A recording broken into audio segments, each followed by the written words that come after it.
Strengthen the Church offering supports congregational renewal, youth programming, and leadership development. Many congregations, like the one Dr. Deborah Runlet serves, receive CASA grants for new and renewing initiatives.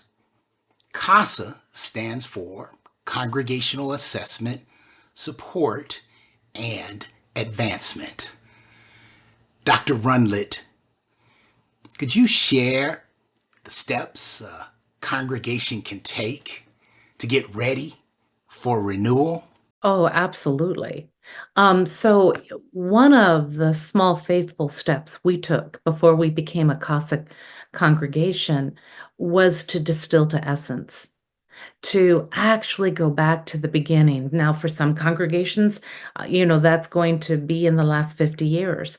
For others like us, it was hundreds of years. I mean, so, you look at the congregation and the congregation's story and you reconnect with it. And in distilling to essence, we found these golden threads that through each generation, they were committed to the spiritual formation of people. But the language was different with each generation. So maybe our language could be different. With each generation in this particular congregation, they were committed to the land. The land was both that which sustained them.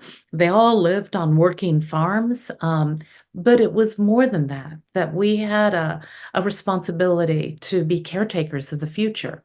And that called us in turn to be caretakers of the future, which was humbling because we realized that we had somewhere along the way confused the way we did things, so don't change, with the essence of who we are in Christ.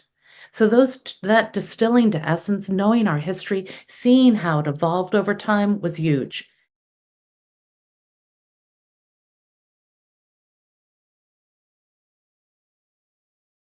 The second little step, that's actually not so little, is that letting go precedes taking hold. Augustine said this: our hands are too full to take hold of the good that God desires to give us. We have to put down before we can receive. And there's a kenotic, an emptying path to that. And so we practice that kenosis. There are some who left, and you have to be willing to bless and release. We had one individual who, although we have no children here, we do now work with youth across multiple communities, but no children, wanted a Sunday school.